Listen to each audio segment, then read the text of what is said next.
This is the 32nd talk in this collection, and it's entitled Knowing the World. And this was published in the book Everything is Teaching Us, under the title Seeking the Source. So that was also a... this is also a Paul Breiter translation. He did all of the talks in that book, Everything is Teaching Us. And there's no indication of the date or the occasion that this was given. Knowing the world. All things, just as they are, display the truth. But we have biases and preferences about how we want them to be. Lokavidu means knowing the world clearly. The world is these phenomena, sabhava, abiding as they are.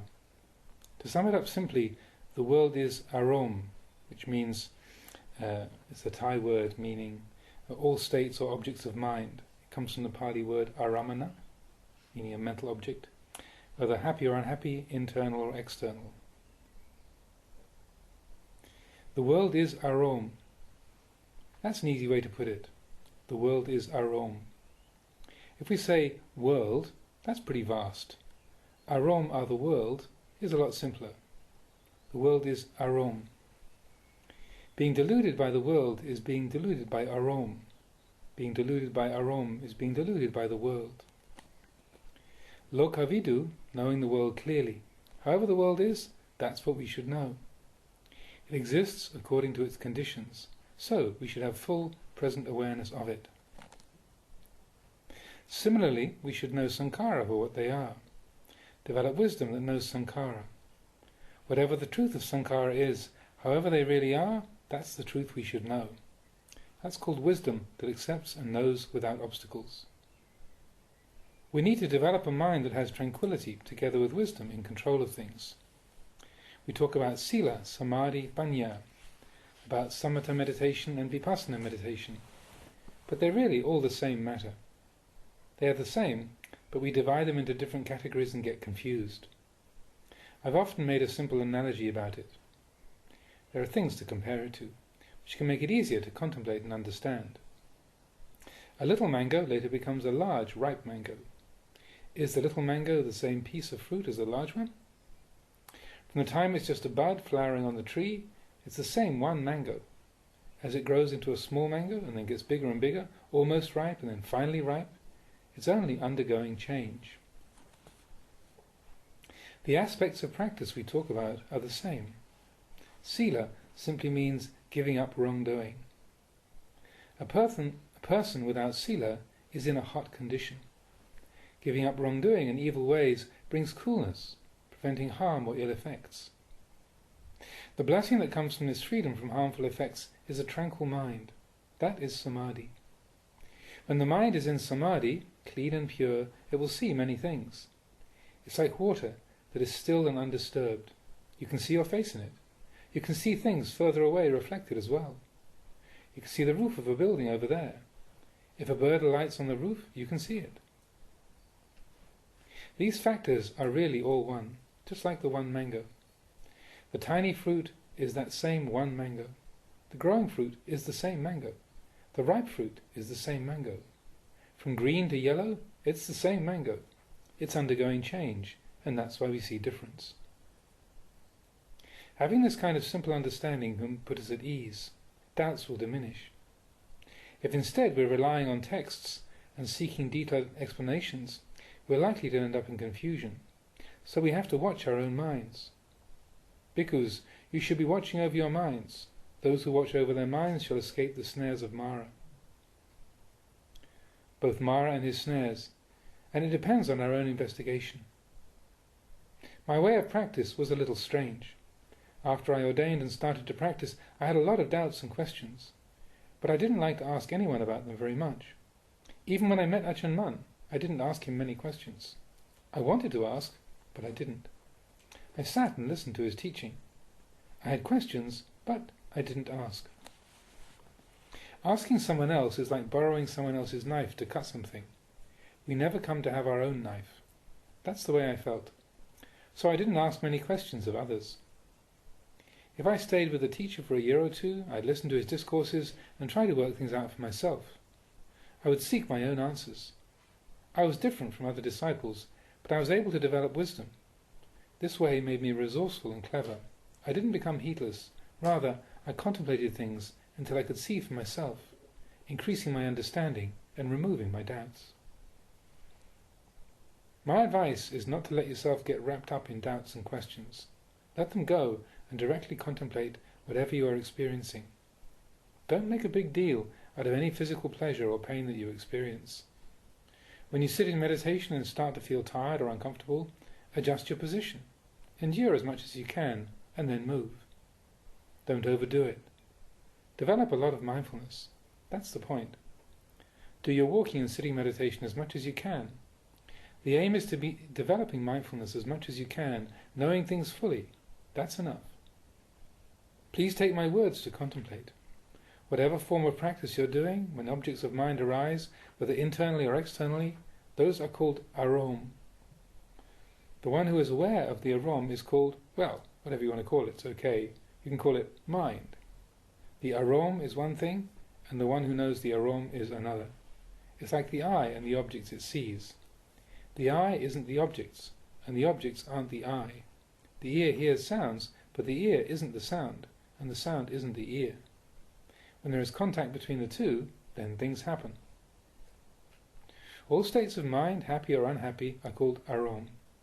Whatever they may be, never mind. We should constantly be reminding ourselves that this is uncertain. People don't consider very much that this is uncertain. Just this is the vital factor that will bring about wisdom. It's really important. In order to cease our coming and going and come to rest, we only need to say, this is uncertain. Sometimes we may be distraught over something to the point that tears are flowing. This is something not certain. When moods of desire or aversion come to us, we should just remind ourselves of this one thing. Whether standing, walking, sitting or lying down, whatever appears is uncertain. Can't you do this? Keep it up no matter what happens. Give it a try. You don't need a lot. Just this will work. This is something that brings wisdom. The way I practice meditation is not very complicated. Just this. This is what it all comes down to. It's uncertain. Everything meets at this point. Don't keep track of the various instances of mental experience. When you sit, there may be various conditions of mind appearing, seeing, knowing all manner of things, experiencing different states. Don't be keeping track of them. Literally, count them, and don't get wrapped up in them.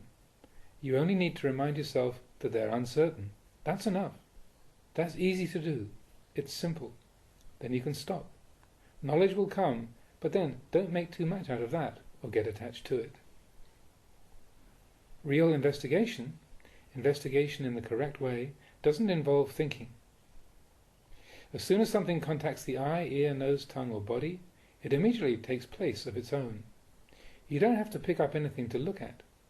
Things just present themselves and investigation happens of its own. We talk about vitakka, initial thought. It means raising something up.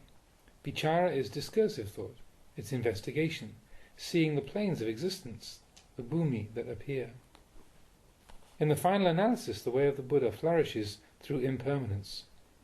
It's always timely and relevant, whether in the time of the Buddha, in other times, in the present age or in the future. At all times, it is impermanence that rules. This is something that you should meditate on. The true and correct words of the sages will not lack mention of impermanence. This is the truth. If there is no mention of impermanence, it's not the speech of the wise. It's not the speech of the Buddha or the Aryas. It's called speech that does not accept the truth of existence. All things have need of a way of release. Contemplation is not a matter of holding on and sticking to things. It's a matter of releasing. A mind that can't release phenomena is in a state of intoxication. In practice, it's important not to be intoxicated. When practice really seems to be good, don't be intoxicated by that good. If you're intoxicated by it, it becomes something harmful, and your practice is no longer correct. We do our best, but it's important not to become drunk on our efforts, otherwise we're out of harmony with the Dhamma. This is the Buddha's advice. Even the good is not something to get intoxicated by. Be aware of this when it happens. A dam needs a sluiceway so that the water can run off. It's the same for us in practice. Using willpower to push ourselves and control the mind is something that we can do at times, but don't get drunk on it. We want to be teaching the mind, not merely controlling it, so that it becomes aware. Too much forcing will make you crazy. What's vital is to keep on increasing awareness and sensitivity. Our path is like this. There are many points for comparison. We could talk about construction work and bring it back to the way of training the mind. There is a lot of benefit to be had from practicing meditation, from watching over your mind. This is the first and foremost thing. The teachings you can study in the scriptures and the commentaries are true and valuable, but they are secondary. They are people's explanations of the truth. But there is actual truth that surpasses the words. Sometimes the expositions that are derived seem uneven or are not so accessible, and with the passing of time they can become confusing. But the actual truth they're based on remains the same and isn't affected by what anybody says or does. It is the original, natural state of things that does not change or deteriorate. The explanations people compose are secondary or tertiary, one or two steps removed, and though they can be good and beneficial and flourish for some time, they are not subject to deterioration. It's like the way that as population keeps increasing, troubles increase along with it. That's quite natural. The more people there are, the more issues there will be to deal with. Then leaders and teachers will try to show us the right way to live, to do good and solve problems. That can be valid and necessary, but it's still not the same as the reality those good ideas are based on. The true Dhamma that is the essence of all good has no way to decline or deteriorate, because it is immutable. It is the source, the Satya Dhamma, existing as it is. All the followers of the Buddha's way who practice the Dhamma must strive to realize this. Then they may find different means to illustrate it. Over time, the explanations lose their potency, but the source remains the same. So the Buddha taught to focus your attention and investigate. Practitioners in search of the truth, do not be attached to your views and knowledge. Don't be attached to the knowledge of others. Don't be attached to anyone's knowledge. Rather, develop special knowledge. Allow the Satya Dhamma to be revealed in full measure. In training the mind, investigate the Satya Dhamma. Our own minds are where it can be seen. When there is doubt about anything, we should pay attention to our thoughts and feelings, our mental processes. This is what we should know. The rest is all superficial. In practicing Dhamma, we will meet with many sorts of experiences, such as fear. What will we rely on then? When the mind is wrapped up in fear, it can't find anything to rely on. This is something I've gone through. The deluded mind stuck in fear, unable to find a safe place anywhere. So, where can this be settled? It gets settled right at the place where it appears. Wherever it arises, that is where it ceases. Wherever the mind has fear, it can end fear right there. Putting it simply, when the mind is completely full of fear, it has nowhere else to go, and it can stop right there. The place of no fear is there in the place of fear. Whatever states the mind undergoes, if it experiences nimitta, visions, or knowledge in meditation, for example, it doesn't matter. We're taught to focus awareness on this mind in the present. That's the standard. Don't chase after external phenomena. All the things we contemplate come to conclusion at the source, the place where they arise. This is where the causes are. This is important. Feeling fear is a good example, since it's easy to see. If we let ourselves experience it until it has nowhere to go, then we will have no more fear, because it will be exhausted. It loses its power, so we don't feel fear anymore. Not feeling fear means it has become empty. We accept whatever comes our way, and it loses its power over us.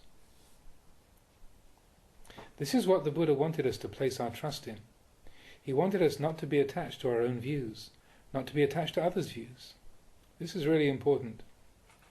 We are aiming at the knowledge that comes from realization of the truth, so we don't want to get stuck in attachment to our own or others' views and opinions. But when we have our ideas or interact with others, watching them contact the mind can be illuminating. Knowledge can be born in those things that we have and experience. In watching the mind and cultivating meditation, there can be many points of wrong understanding or deviation. Some people focus on conditions of mind and want to analyze them excessively, so their minds are always active. Or maybe we examine the 5 khandhas, or we go into further detail with the 32 parts of the body. There are so many such classifications that are taught for contemplation. So, we ponder and we analyze. Looking at the 5 khandha doesn't seem to get us to any conclusion, so we might go into the 32 parts, always analyzing and investigating.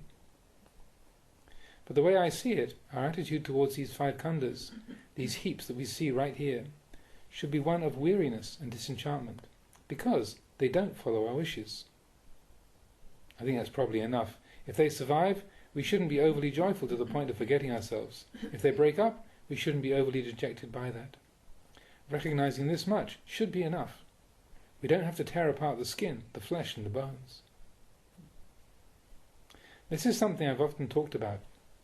Some people have to analyze like that, even if they're looking at a tree. Students in particular want to know what merit and demerit are, what form they have, what they look like. I explain to them that these things have no form. Merit is in our having correct understanding, correct attitude. But they want to know everything so clearly, in such great detail. So I've used the example of a tree. The students will look at a tree, and they want to know all about the parts of the tree. Well, a tree has roots, it has leaves. It lives because of the roots. The students have to know, how many roots does it have? Major roots, minor roots, branches, leaves? They want to know all the details and numbers. Then they will feel they have a clear knowledge about the tree. But the Buddha said that a person who wants such knowledge is actually pretty stupid. These things aren't necessary to know. Just knowing that there are roots and leaves is sufficient. Do you want to count all the leaves on a tree? If you look at one leaf, you should be able to get the picture. It's the same with people. If we know ourselves, then we understand all the people in the universe without having to go and observe them. The Buddha wanted us to look at ourselves.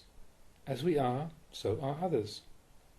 We are all samanya lakkhana, that is, all things that are impermanent, unsatisfactory, and not self. All being of the same characteristics. All sankhara are like this. So we practice samadhi to be able to give up the defilements, to give birth to knowledge and vision, and let go of the 5 khandhas. Sometimes people talk about samatha, sometimes they talk about vipassana. I feel this can become confusing. Those who practice samadhi will praise samadhi, but it is just for the making the mind tranquil, so it can know those things that we've been talking about.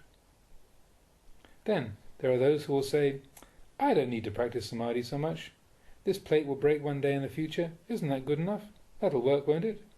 I'm not very skilled in samadhi, but I already know that the plate must break one day. Yes, I take good care of it, because I'm afraid it will break, but I know that such is its future, and when it does break, I won't be suffering over that. Isn't my view correct? I don't need to practice a lot of samadhi, because I already have this understanding. You practice samadhi only for the developing of this understanding. After training your mind through sitting, you came to this view. I don't sit much, but I'm already confident that this is the way of phenomena. This is a question for us practitioners. There are many factions of teachers promoting their different methods of meditation. It can get confusing. But the real point of it all is to be able to recognize the truth, seeing things as they really are, and being free of doubt. As I see it, once we have correct knowledge, the mind comes under our command. What is this command about? The command is in anicca, knowing that everything is impermanent. Everything stops here when we see clearly, and it becomes the cause for us to let go. Then we let things be, according to their nature. If nothing is occurring, we abide in equanimity, and if something comes up, we contemplate. Does it cause us to have suffering? Do we hold on to it with grasping attachment? Is there anything there? This is what supports and sustains our practice. If we practice and get to this point, I think every one of us will realize genuine peace. Whether we're undertaking Vipassana meditation or Samatha meditation, just this is what it's all really about. But these days it seems to me that when Buddhists talk about these things according to the traditional explanations, it becomes vague and mixed up. But the truth, such a Dhamma, isn't vague or mixed up. It remains as it is. So I feel it's better to seek out the source, looking at the way things originate in the mind. There's not a lot to this. Birth, aging, illness and death. It's brief, but it's a universal truth. So, see it clearly and acknowledge these facts. If you acknowledge them, you'll be able to let go. Gain, rank, praise, happiness, and their opposites, you can let them go, because you recognize them for what they are. If we reach this place of recognizing truth, we will be uncomplicated, undemanding people, content with simple food, dwelling, and other requisites of life, easy to speak to and unassuming in our actions. Without difficulty or trouble, we will live at ease. One who meditates and realizes a tranquil mind will be like this. At present, we're trying to practice in the way of the Buddha and his disciples. Those beings had achieved awakening, yet they still maintained their practice as long as they were living. They acted for the benefit of themselves and for the benefit of others, yet, even after they had accomplished all that they could, they still kept up their practice, seeking their own and others' well-being in various ways. I think we should take them as the model for our practice. It means not becoming complacent. That was their deeply ingrained nature. They never slackened their efforts. Effort was their way, their natural habit. Such is the character of the sages, of genuine practitioners. We can compare it to rich people and poor people. The rich are especially hard-working, much more so than the poor, and the less effort poor people make, the less chance they have of becoming rich. The rich have knowledge and experience a lot of things, so they maintain the habit of diligence in all they do. If we want to take a break or get some rest, we will find rest in the practice itself. Once we practice to get to the goal, know the goal, and be the goal, then when we are active, there's no way to incur a loss or be harmed. When we're sitting still, there's no way we can be harmed.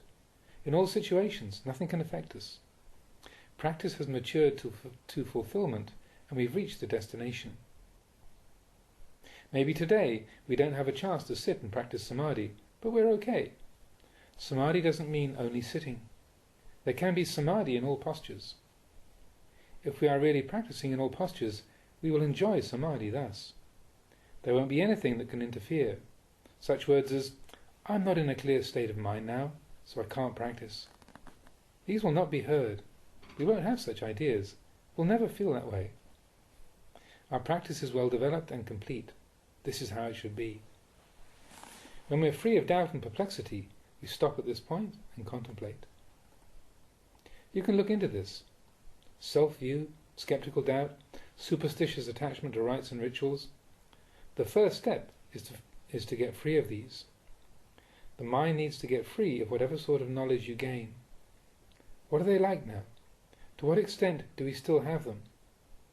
We are the only ones who can know this. We have to know for ourselves. Who else can know better than we? If we're stuck in attachment to self-view, doubt, superstition here, have doubt here, are still groping here, then there is the conception of self here. But now we can only think, if there is no self, then who is it that takes an interest and practices? All these things go together. If we come to know them through practice and make an end of them, we live in an ordinary way.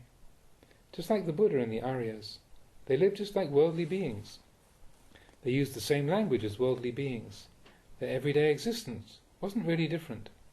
They used many of the same conventions. Where they differed was that they didn't create suffering for themselves with their minds. They had no suffering. This is the crucial point. They went beyond suffering, extinguishing suffering. Nibbana means extinguishing suffering, extinguishing heat and torment, extinguishing doubt and anxiety. There's no need to be in doubt about the practice. Whenever there is doubt about something, don't have doubt about the doubt. Look directly at it and crush it like that. In the beginning we train to pacify the mind. This can be difficult to do. You have to find a meditation that suits your own temperament.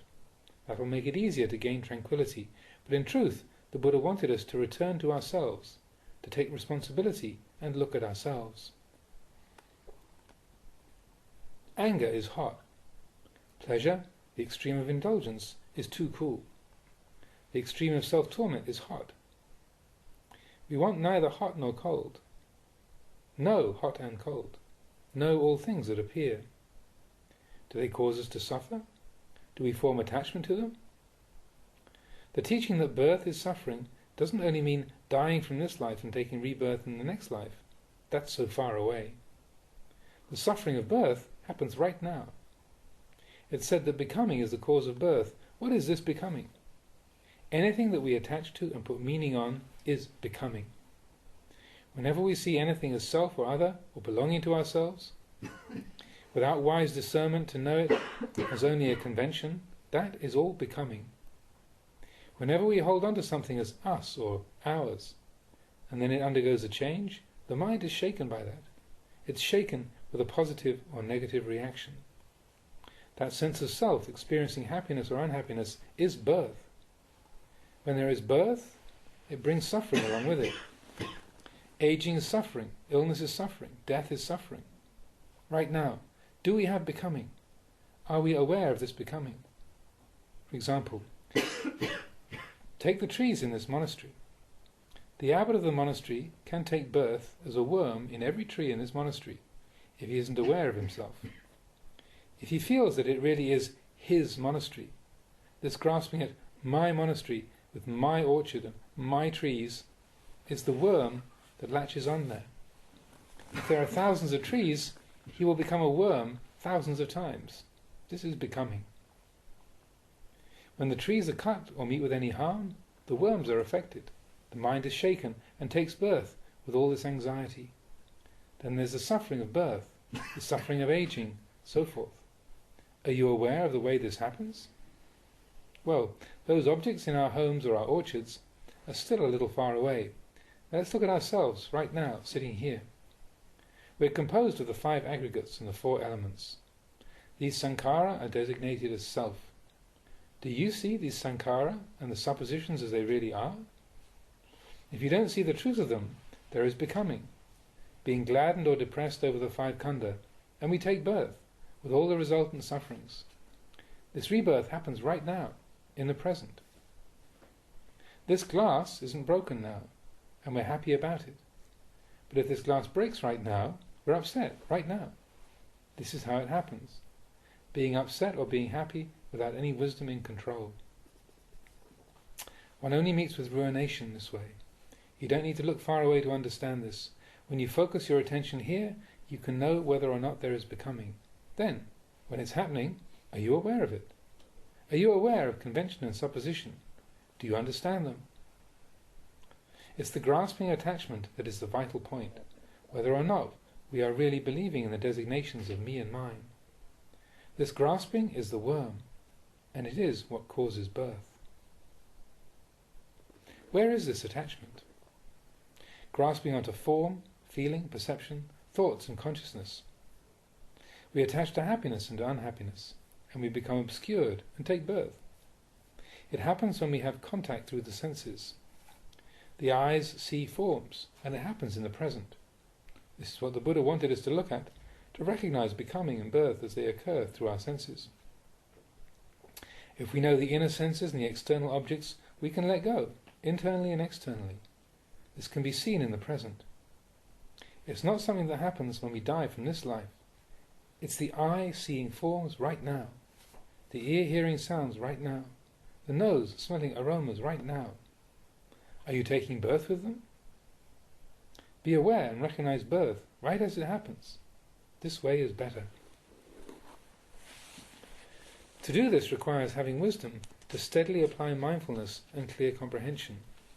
Then you can be aware of yourself and know when you're undergoing becoming and birth. You won't need to ask a fortune teller. I have a Dhamma friend in central Thailand. In the old days we practiced together, but we went our separate ways long ago. Recently I saw him.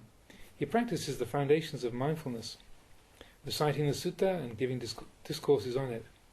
But he hadn't resolved his doubts yet. He prostrated to me and said, "Oh, Ajahn, I'm so happy to see you." I asked him why. He told me he'd gone to see some shrine where people go for divinations. He held the Buddha statue and said, "If I have already attained the state of purity, may I be able to raise up this statue. If I have not yet attained the state of purity, may I not be able to raise it up." And then he was able to raise it up, which made him very delighted. Just this little act, which has no real basis in anything, meant so much to him and made him think he was pure. So he had it engraved on a stone to say, "I raised up the Buddha statue and have thus attained the state of purity." Practitioners of the Dhamma should not be like that. He didn't see himself at all. He was only looking outside and seeing external objects made of stone and cement. He didn't see the intentions and movements in his own mind in the present moment. When our meditation is looking there, we won't have any doubts. So, the way I see it, our practice may be good, but there's no one who can vouch for us. Like this chapel we're sitting in. It was built by someone with a 4th grade education. He did a great job, but he has no brand name. He can't provide the guarantee or vouch for himself, showing qualifications like an architect who has the full training and education, but he does it well. The Satya Dhamma is like this. Even though we haven't studied much and don't know the detailed explanations, we can recognize suffering. We can recognize what brings suffering, and we can let go of it. We don't need to investigate the explanations or anything else. We just look at our minds. Look at these matters. Don't make your practice confusing. Don't create a bunch of doubts for yourself. When you do have doubt, control it by seeing it as merely what it is, and let go. Really, there is nothing. We create the sense that there is something, but really, there's nothing. There is anatta, not self. Our doubtful minds think that there is something, and then there's atta. Then meditation becomes difficult because we think we have to get something and become something. Are you going to practice meditation to get or be something? Is that the correct way? It's only tanha that gets involved in having and becoming. There's no end in sight if you practice like that. Here we're talking about cessation, extinguishing. We're talking about everything extinguished, ceasing, because of knowledge, not in a state of indifferent ignorance. If we can practice like this and vouch for our own experience, then never mind what anyone else says. So, please don't get lost in doubts about the practice. Don't get attached to your own views. Don't get attached to others' views. Staying in this middle place, wisdom can be born, correctly and to full measure. I've often made the simple analogy of comparing grasping to the place we live. For example, there is the roof and the floor, the upper and the lower stories. If someone goes upstairs, he knows he's up there. If he comes downstairs, he knows he's downstairs, standing on the floor. This is all we can recognize. We can sense where we are, either upstairs or downstairs, but the space in the middle we aren't aware of, because there's no way to identify or measure it. It's just space. We don't comprehend the space in between, but it remains as it is, whether or not anyone descends from upstairs or not. The Satya Dhamma is like that, not going anywhere, not changing. When we say no becoming, that is the middle space, not marked or identified by anything. It can't be described. For example, these days, the youngsters who are interested in Dhamma want to know about Nibbana. What's it like? But if we tell them about a place without becoming, they don't want to go. They back off. We tell them that this is a place of cessation. It's peace. But they want to know how they will live, what they will eat and enjoy there. So there's no end to it. The real question for those who want to know the truth are questions about how to practice. There was an Ajivaka, a fatalist sect of contemplatives of the time of the Buddha, an Ajivaka who met the Buddha, and he asked, "Who is your teacher?" The Buddha replied, "I was enlightened through my own efforts. I have no teacher." But his reply was incomprehensible to that wanderer. It was too direct. Their minds were in different places. Even if the wanderer asked all day and all night, there was nothing about it he could understand. The enlightened mind is unmoving and thus cannot be recognized. We can develop wisdom and remove our doubts only through practice, nothing else. So, should we not listen to the Dhamma? We should, but then we should put the knowledge we gain into practice. But this doesn't mean that we're following a person who teaches us. We follow the experience and awareness that arise as we put the teaching into practice. For instance, we feel, I really like this thing. I like doing things this way. But the Dhamma doesn't allow such liking and attachment. If we're really committed to the Dhamma, then we let go of that object of attraction when we see that it is contrary to Dhamma. This is what the knowledge is for. A lot of talk. You're probably tired by now. Do you have any questions? Well, you probably do. You should have awareness in letting go.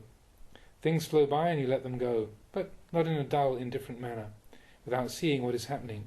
There has to be mindfulness. All the things I've been saying are pointing to having mindfulness protecting you at all times. It means practicing with wisdom, not with delusion. Then we will gain true knowledge as wisdom becomes bold and keeps increasing. Anyone?